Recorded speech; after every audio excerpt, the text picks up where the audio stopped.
And we are live. I'll take a second here for a moment. I'll let those of you who are going to be joining us join us. And while we're waiting, look at this. Look at this. And we're live. Live with Sondra. I got something. My producer's going to hate this, but I'm going to give something away right now. So if you're watching this and you're one of those lucky people, I want you to like and subscribe to our new Live with Sondra YouTube page. And if you do like and subscribe, leave me a comment on the chat. And the first 5 people, I'm going to send you one of our Live with Sondra mugs. My kids think I'm so cool because I have my own merch. All right, well, let's get to this conversation we're going to have today. Today, we're talking about something that affects every business, every destination, every leadership team, because growth usually doesn't break because people aren't trying hard enough. It breaks because somewhere between vision and execution, friction starts to show up. Systems stop telling the truth. Organizations become disconnected from the people they're trying to serve. And sometimes companies start throwing more at marketing and more at marketing problems than they are actually working on the structure or the structural part of what they need to be looking at in their businesses. Today, we're stepping beyond the obvious, beyond the traditional thinking, and beyond the berm. So, I'll see you after the intro.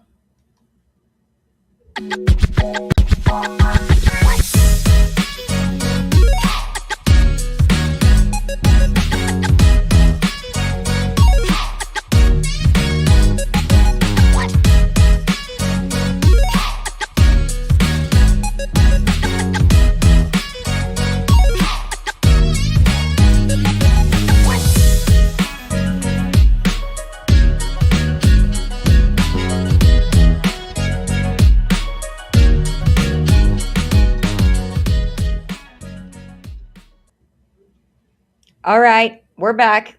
I'm Sondra Shannon, CEO of Gatemaster Technology. And before we jump in, I want to thank our sponsor, Gatemaster. At Gatemaster, we believe technology should never tell you how to run your business. Technology should enhance the experience you're trying to create, because ticketing isn't just a transaction. Guest data isn't just about data. And friction isn't just about being inconvenient, it's expensive. And we help attractions create connected experience because disconnected systems create disconnected guests. And today's conversation is going to really be about clarity around some of this. So I want to bring in my guest for today. I'm joined by Liz Sánchez Rasking, founder and principal of Looking Glass Strategy. Liz thinks like an engineer and operates like a detective. She brings over 20 years of experience spanning industrial manufacturing, nonprofit advocacy, and themed entertainment. She specializes in reverse engineering systems, uncovering hidden bottlenecks, and helping organizations understand the gap between what they believe they are delivering and what the audience is actually experiencing. And somehow, in all of that, she still makes room for snark, whimsy, and whimsical, which is why I am really excited to bring Liz to the stage. Liz, thank you for joining me and welcome to Live with Sondra. Hello. Thank you for having me. Of course. Thank you for being here. I kind of want to start. I have so many places that I want to start with this conversation, but I think I want to start with your focus on leading with intention and beyond the berm. The berm. Am I saying that right? Mm-hmm. Okay. Yep. And for those who are outside of themed entertainment, what exactly does that symbolize? And, what does it really mean to take strategy beyond the berm? Yeah. I mean, I feel like when when you're talking to people that aren't that familiar with the vernacular of theme parks and you say you need to project what it is that you want to do beyond the berm, I mean that both in the literal and the figurative sense, right? So like when you're walking at a theme park or even in a planned community and you see the rolling hillsides, you can't see the buildings on the other side of that hill. You can't see the shopping district because it's been designed with intent and so that your sight lines are clean, right? Well, that's also kind of a problem sometimes because if you want to grow or if you want to penetrate different markets or you want your guests or your prospective clients to be aware of what you're doing, sometimes you have to break beyond that barrier, that sight barrier. And it also means that you have to step outside of your comfort zone. You have to step outside of your silo. And so that's one of the reasons why I tend to use that term frequently now with folks because it signals that I'm not just swimming in one lane, and I encourage others to broaden their horizons. Sure. I mean, you've worked across industrial manufacturing and nonprofit advocacy and themed entertainment, and those worlds are like completely different, which makes me wonder, what are some universal truths that remain maybe consistent across all of them? Because you mentioned like the sight line, and actually, I learned about that recently. A friend of mine who works for Disney, Mhm, uh, I was out with her, and she was telling me about just things I'd never even considered about how they want you to view the sky, right? mhm. Why they painted this building a certain way on this side of the building because you might be experiencing it from over there. You know what I mean? So I understand what that means now. I didn't prior to that conversation with her, and even what you're saying today. But across all of those things, maybe what some of those universal truths that you see. The big one that jumps out at me is that technology is agnostic. A box doesn't care where you put it. It doesn't care how you use it. And you can take a product or you can take a service and you can cross-pollinate that across different sectors if you're able to identify the right pain point with the audience. And so what I find is that what I have found is that organizations get so entrenched in their own dogma and in their own processes that sometimes they fail to see that somewhere along the way something got misaligned and that misalignment compounds over time. Sure. And so this is one of the reasons why in my work I put a huge emphasis and central focus on the value of story and the value of proper branding, because a lot of folks treat it as cosmetic, like, oh, story is just something that you do when you're looking for good marketing copy or you're trying to work on the launch or a new launch or an activation, but it's not. It's foundation. And so people don't recognize that, they don't value it, not until they start noticing, "Oh, the 10K, the 50K that we just dropped on an expo and all of that marketing, that didn't net the ROI that we were expecting, so that was a failure." It's like, "Was it though?" Because Right. your marketing team, your communications team, they're following your orders, right? And if there is a disconnect, you have to engage in reflective exercises to be able to refine that message and to refine how you present to the world, and you have to do it intentionally and you have to do it consistently, which is what a lot of folks don't like to do because that's work. Yeah.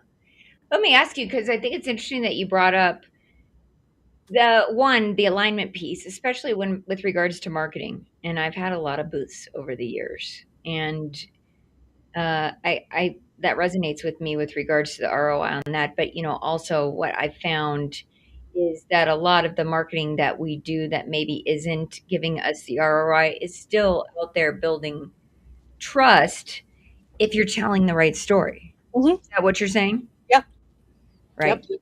It's I mean, and the thing is, I've been at a couple of different shows, and I've engaged in some conversations with senior leadership at previous employers. And the one thing that always just kind of grates on me, gets under my skin, is when marketing does what marketing does. They scan the badges and they are, putting all of these leads into the CRM system, and yet none of that converts, right? None of that converts into a sale. And so that sale number, that conversion rate, is what their success is being measured on. But was the story authentic? Was the story told in a way that the audience was going to feel and take away with them, right? And therein lies the problem, because you're measuring your team by the wrong KPIs. If the KPI is conversion and that is based on the story, it's not based on scanning badges. Yeah. So, No, that's interesting. It's interesting. I know you have said before that the gap between what organizations believe about themselves and what the audiences actually experiences is where a lot of work lives, right? yes. Yeah. And I'm curious, how can a business objectively diagnose this gap before internal biases start getting in the way? Because I think that's also something that definitely plays out in organizations as they start looking at these things. Absolutely. I feel like the best way to address it is to hire someone from the outside to come in, someone who's got no skin in the game, right? Right. Conduct an audit. You need to audit your brand, and you need to do it both with your internal and your external stakeholders. And you have to figure out, are you communicating in the voice of your organization? And a lot of organizations are like, oh, well, so and so Bob is our CEO. And so the voice of the organization needs to be Bob. It's like, no, it's not. The voice of the organization, the values and the principles, needs to be a reflection of the team, needs to be a reflection of everyone that is contributing to this, because everyone has to feel that mission. Everyone has to live it, right? And so Bob can say whatever he wants as the CEO, and that does carry some weight. But when Bob retires, or if Bob, is replaced by someone else, then what? Are you going to change the brand again? You're going to give people whiplash, right? And so the hard work is in figuring out, okay, who are we right now and who do we aspire to be? And this is the journey that we are going to be communicating to our audience, to our clients, our customers. And these are all of the different touch points where we have to communicate that story consistently so that they feel it, right? Um, yeah, I tell people, actually, I did this morning. Um, a gentleman came up to me, and he's also a branding and business development specialist. And I said, oh, yeah, I do branding and business development as well. And so he got me started, and he was, and I said, if I had a nickel for every time someone told me, oh, I sell Tupperware, so therefore Tupperware is my brand, I'd have a lot of nickels. I could take another cruise, right? And the truth is, it's not your brand, your story. It's not what you sell. It's not what you do. It's not, any of like the things that that you're engaged for. Your brand, your story is what people say about you when you're not in the room. Yeah. Well, I think it's interesting that you said that because, I'm sitting here and I'm sure this is part of what you talk about. Like, this is our new one that we have. We have our mission and our vision talking about where we're going, our mission being what we actually do. I mean, obviously, we create and publish software and technology. But at the end of the day, when we look at what our mission is, I hope that this is, I'm trying to figure out if this is what you're saying. We as a team, our mission is to help attractions massively succeed. Mhm. That's the short of it, right? And so when we look at our team, we're not selling software. Like you said, we're not selling Tupperware. That's not the brand. We're selling success. Right. Every park we touch. And so, is that the story that we're talking about? Yes. When you think about the mission and you have your values, you have your mission, you have your approach that you're going to be defining for yourself as an organization. Those things are not necessarily individual components that you're going to be communicating to the outside world, but you absolutely have to communicate it to everybody that is on the team, because you all have to sing from the same hymnal when you are working on implementing processes, or when you're working on developing any kind of a project, or a new narrative, right?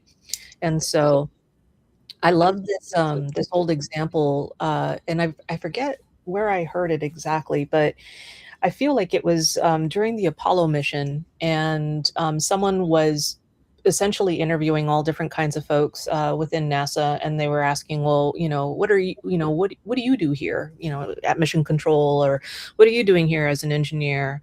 And Mission Control would say, some A, and another engineer would say B, and so the same person went to a janitor and was like, well, what do you do here? And as he's pushing his broom or pushing his mop, he was like, I'm here to put a man on the moon. Yeah. And it's and that anecdote, that story sticks with me, because the job doesn't change the mission. The job is a contribution towards that. And so that's and that is the level of, like, foundational understanding that I feel leadership has lost sight of. And so that's what I work to fix. Yeah. Well, I love that. I think you'll be happy to know that on here is also alignment. Like one of our values, which I think is super important, right? Especially alignment with the mission. So I love that. And I love that story about the janitor saying, I'm here to put a man on the moon, because Mhm. that's, it's a perfect tale of what we should be doing in our businesses with our entire teams. Now, one of the things I've seen, Liz, and I'm sure you've probably seen, is that when growth slows down, a lot of organizations assume they just need more content, more campaigns, more marketing. And I'm a big fan of marketing. I think marketing is senior to sales. Like, it has to happen. It's how people learn to trust you. It's reinforcing whatever's happening on this with the sales team.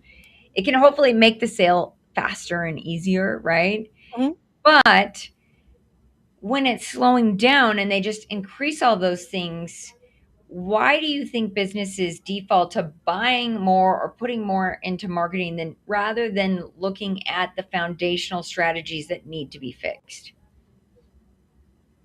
'Cause that requires work. Yeah. I mean, Or maybe they don't want to admit too that there's a disconnect at times, right? yeah, yeah.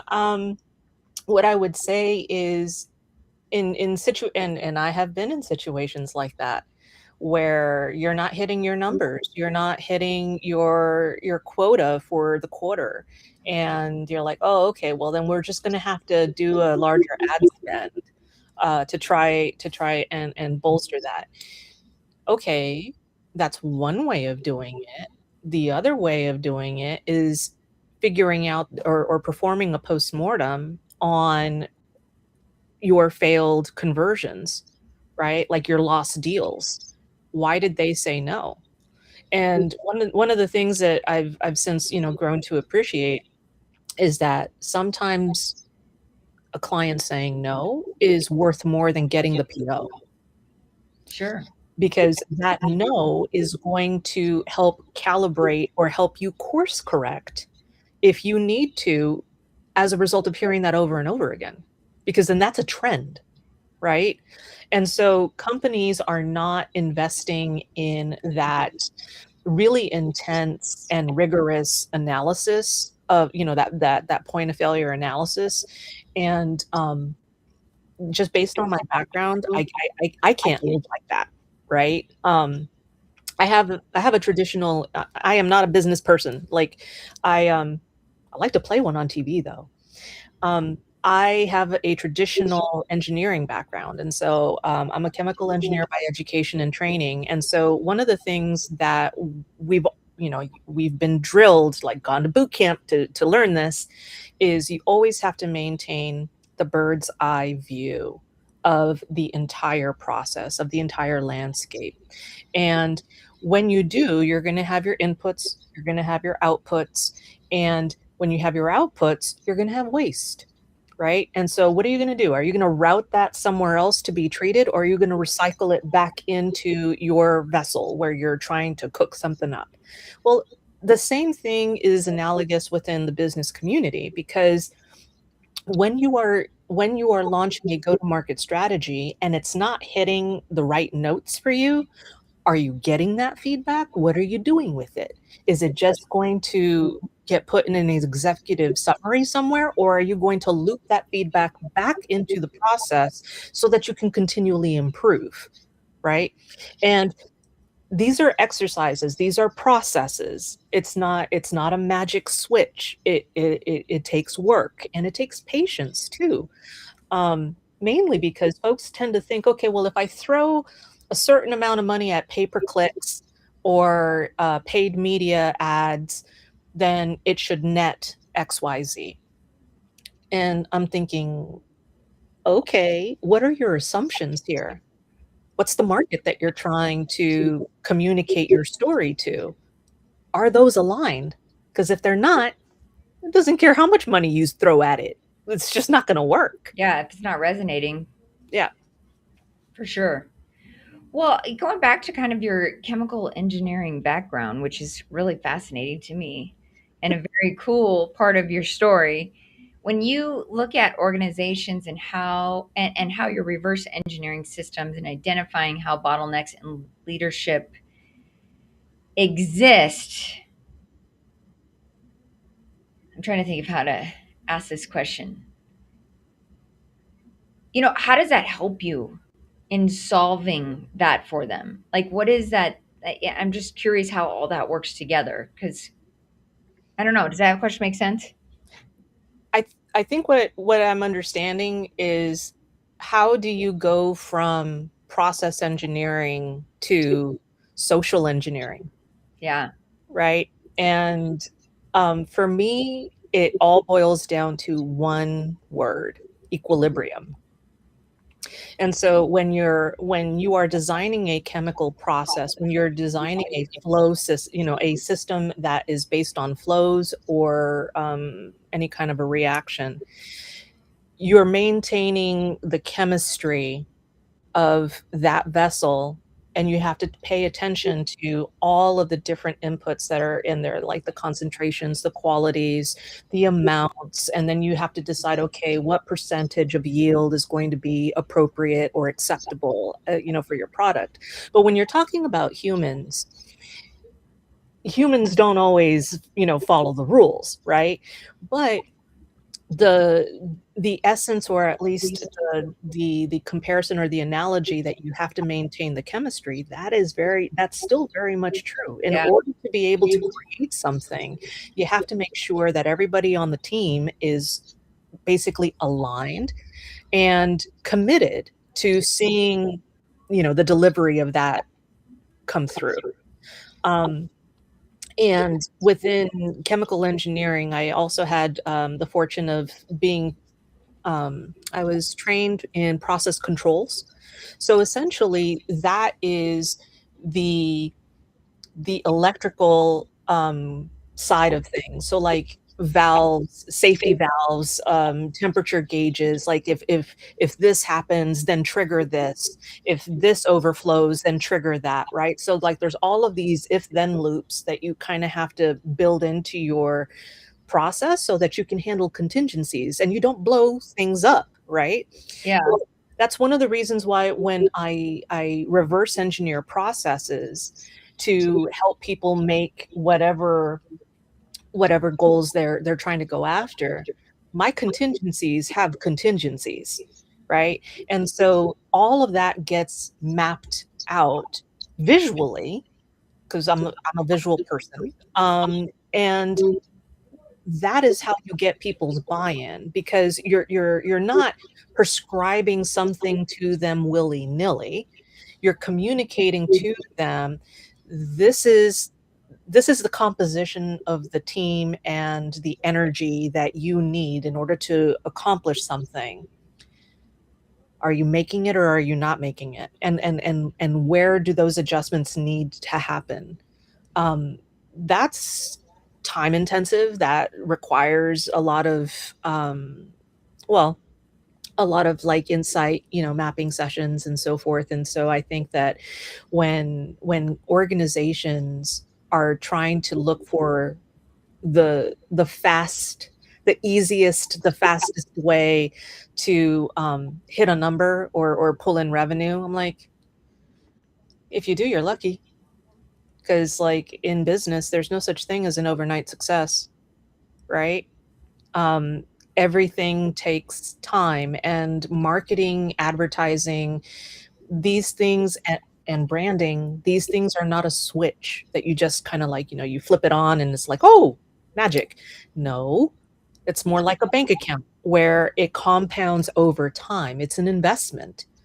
And if you don't, if you're not consistent about your messaging or about how you show up for the community that you purport to serve, then that community is not, they're not going to be there for you when you need them.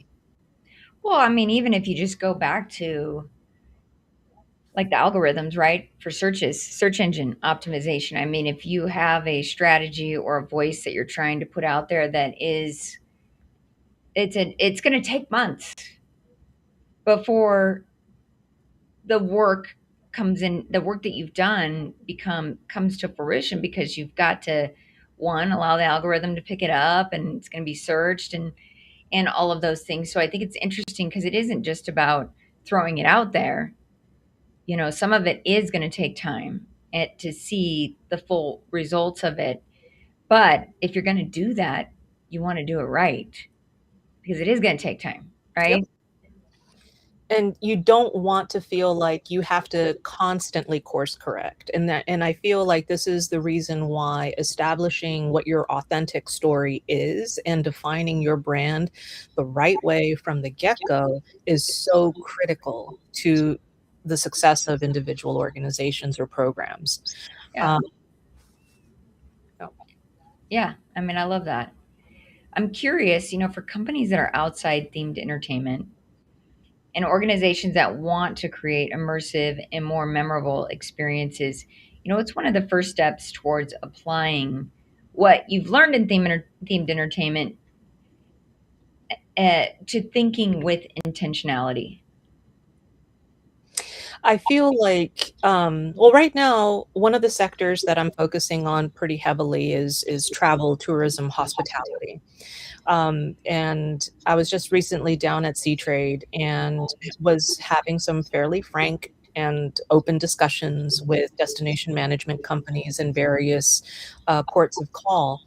And the one thing that kind of jumped out at me while, in my travels, in my personal travels, and also kind of within specific geographic regions, is when you are trying to cut costs or you're trying to jump on a trend, jump on a bandwagon, when you do that, everything starts to look the same. You start to lose that sense of individuality, that sense of that uniqueness and culture that feeds into the guest experience, right? Like when you go to a park, when you go into a museum, they're designed with that guest experience in mind. Like the architects and the designers and all of the creatives and the docents, they know what they want you to walk away with as the memory of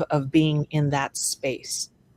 And I feel like that is a lesson, that is a discipline that can easily be transposed to hospitality, to commercial real estate, to tourism writ large. And so, in that regard, when I introduce myself to like my local chamber of commerce or to tourism authorities, for different countries, and I say I work in and adjacent to themed entertainment, and then they're like, okay, so then what does that have to do with me?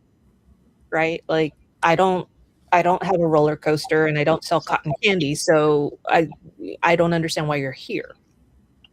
And I had this exact conversation when I went down to the Capital Business Development Association. So there's a nonprofit org that helps small businesses land government contracts. And so I'm there with like a whole bunch of defense contractors, right? And that's that's not my jam, that's not my world, but I still wanted to go because I wanted to learn more about that ecosystem since I live in the DMV. And so I'm there, and someone's like, "Yeah, but themed entertainment has nothing to do with government contracting." I'm like, "The hell it doesn't." I go, what's the story you're trying to sell to your congressman, sir? What's the story? What is the justification for this capture report that you are submitting? How are you going to get people to sign up to support you and appropriate those funds? I go, you can have all of the technical expertise you want, but if you don't have the right narrative and you're not designing this you know, for the recipient, for the audience that you're trying to communicate to, you're not going to stand out. Yeah. Well, also, I think in sales in general, like you got to be able to convince people of why they either need you or they need to fix something or they need to change the story in this case, right? Mhm. So, I mean, and listen, I hear a lot of times from people, you who work outside of my industry that are talking with me about business that, well, how could you possibly understand? You're in this other industry. And the truth is, a lot of business is the same. The break points of business are the same. There are so many things that are happening in businesses that are really the same. As somebody who's been in business for 25 years, I for my and for myself, what I've experienced in terms of the growth of my company, the pivots that we've had to make, I find that most people experience in businesses despite the industry that they're in. And so, good marketing is good marketing, whether it's themed entertainment or it's Nike, right? Or Starbucks. Yeah. And Good one of the story things that I telling. tell one of the things that I tell folks is that I think what makes me unique, what makes Looking Glass Strategies unique, in a sea of fractional business developers that are out there in all kinds of industries, is that I'm agnostic. I don't care if it's a mouse. I don't care if it's a wizard. I don't care if it's Coca-Cola. Like, I care about the fidelity of the image that you're trying to project. I care about the authenticity of the culture that you're purporting to represent or to serve. And so in that regard, I'm less concerned with the cosmetics and I'm more concerned with what's going on underneath the hood. Yeah. Well, I mean, here's the other thing. Like, I was watching Liberty Mutual. Have you seen their new commercials? Yep. I mean, it's great storytelling. They don't even talk about what they're selling, No. but the storytelling behind what it is that they're doing in their commercials really makes you want to, like, you think they're cool and you want to know more about them. You want to know what they're selling. And, I think that that's interesting. It's an interesting approach that they have because every business can do that. Yep. Every business can have a story. Well, I want to quickly, because I know we're getting towards the end of this conversation, building the Mid Atlantic Hub. Oh, yes. We talk about that for a moment. I know that you are a board member of the TEA Eastern North America. You're helping establish the DMV and Mid Atlantic regions as a growing entertainment hub. Some really big things happening out your way. What are some of the advantages of building outside of the big traditional markets like Orlando, Southern California that you see? The advantage is Well, proximity and repeat business. Sure. And so one of the trends that I've been seeing over the past couple of years is that the dollar keeps shrinking, right? So uh, a family's a, a family's ability to have the same amount of discretionary budget to travel to Orlando or to travel to LA just keeps getting smaller and smaller and smaller. And those price points to enter the parks and to stay at the resorts that are along I-Drive, well, they're not getting any cheaper, right? And so one of the things that I kind of bet on fairly early on is that people that are outside of the US are not necessarily going to come to the US, mainland US, to spend their money. And so therefore, I want to start focusing on what's going on at the ports of call that are closer to them. But conversely, within mainland USA, we're seeing a larger trend of families being more willing to drive maybe a couple of hours to a regional park or to a newly established LBE or to a newly renovated waterfront or pedestrian zone than spending all of that money to like travel out of state to go stay at the resorts. It's not, and one can never underestimate the power and the allure of those, really big parks. But I think that for people that have a smaller spend to work with, regional entertainment, regional attractions is where I see the future, particularly here.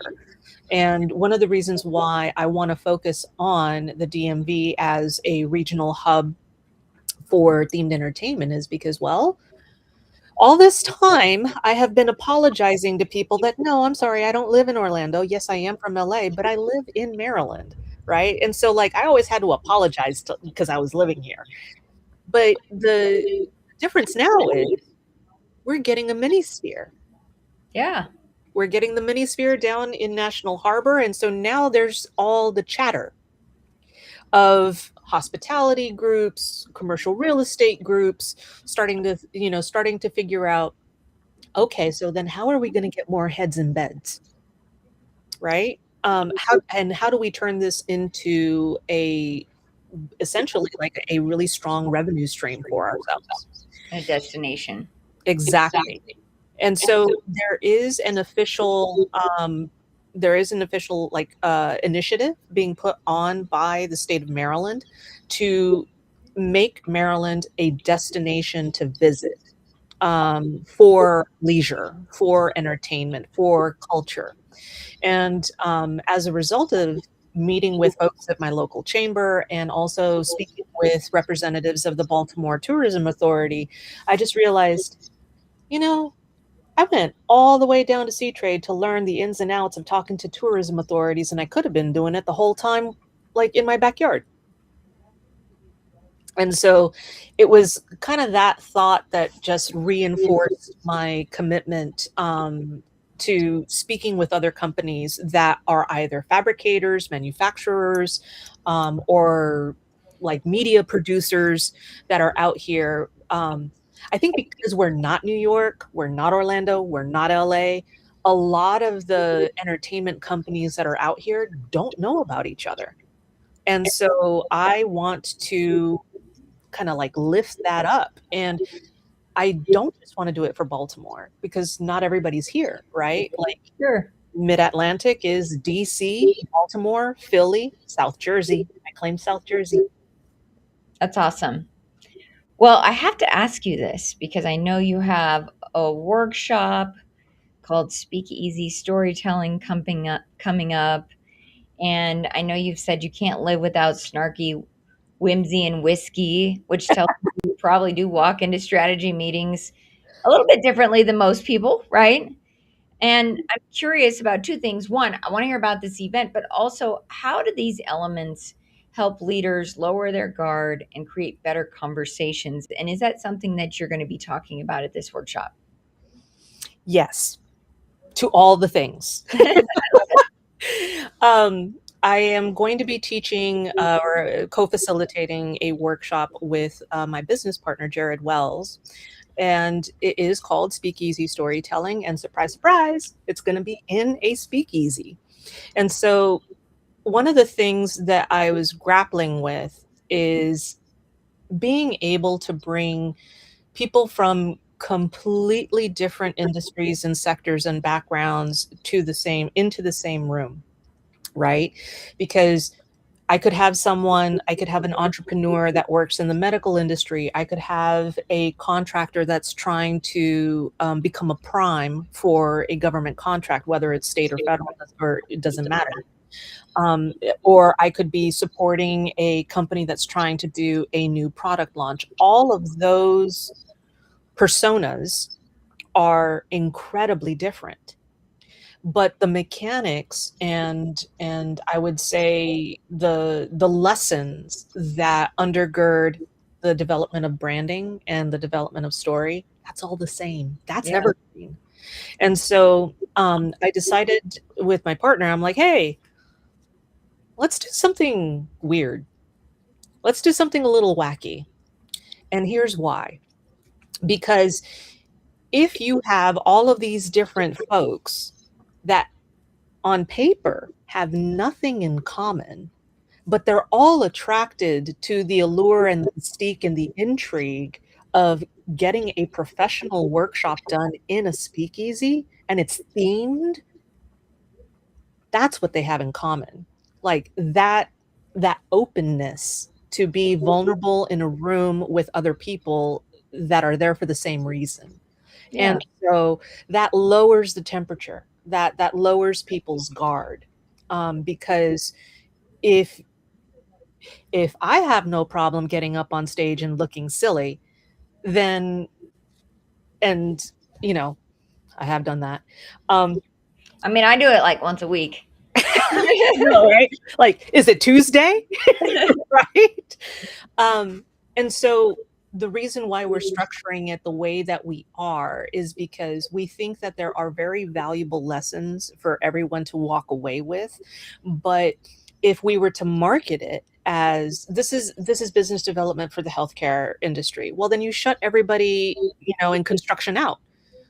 Or and so we want people to be attracted to the storytelling element of all of this, like the branding element, and people whose curiosity is genuinely piqued, because it doesn't do me or anybody any good to have a CEO in that room who is not actually interested in changing anything, who, he's just like, well, I already know everything and the sun rises and sets on me. So, that no, the immersive experience and the cohort, right? That is all part of the package. That is all part of the workshop. It's also the reason why we can't do it virtually, as much as I'd love to. So you'll be workshopping the storytelling piece. Yep. For these businesses that'll be attending. Yep. That's awesome. It's 3 hours of Jared, and he's currently working part-time for Disney Live Entertainment. So Jared's going to be doing like the brand narrative and walking people through, this is how you craft your story. Break for lunch, and then the last 3 hours is going to be me, and that's when he hands me the baton, and I'm like, okay, based on who you are and where you want to go, let's draw your map. Yeah. And help you bridge that. So it's about clarity. Well, Liz, I know we're bumping up against time, and I know that there are going to be people watching who may want to attend this event or even just get in touch with you, because maybe this is a struggle that they're having in their business, somewhere they need to find clarity. They need to understand how to tell their story. How can someone watching or listening today get a hold of you? I live on LinkedIn. I really do. When you bubble hunt and you see that little green dot next to my profile picture and it's like 3 a.m. in the morning, that is not a mistake. Love that. I never heard the bubble hunt before. Oh yeah, it's a thing. But I will say this. I'm going to pay attention to that now. I did say to my husband as I was like doom scrolling in bed last night, and he looks over and he goes, Are you on LinkedIn? Like, yeah. You won't find me on any other platforms, but if I'm going to doom scroll, I'm going to doom scroll in a way that makes me money. Well, or it just makes me laugh because I subscribe to LinkedIn After Dark and Weird LinkedIn. Like some of the best people I have met, are part of this whole subculture All right, I'm going to have on to check that out. on the platform. But yeah, I mean, they can reach out to me via our website. So it's just Liz at looking-glass.pro, Pro. And yeah, my number is on the website, so that is never going to change. So if people are interested in learning more about the TEA's involvement in the Mid-Atlantic, or signing up for the workshop that we're going to be doing, or just want to riff and do like a virtual coffee huddle and talk about the latest gossip, I'm down. You're down for whatever. Well, Liz, thank you so much for being here. And Thank you for having me. yeah, of course. And I appreciate you bringing such a different perspective to strategy and leadership. And I'm hoping you'll send me an invite to LinkedIn After Dark, I guess. I didn't even know that existed, but I'm the whole world I'm hoping to learn about. So thank you again. Awesome. Thank you so much again, Sondra, your team. You guys are awesome. I love this. And I hope we get to do it again sometime. Keep me posted on how the workshop goes too. Will do. All right. Thanks, Liz. Bye.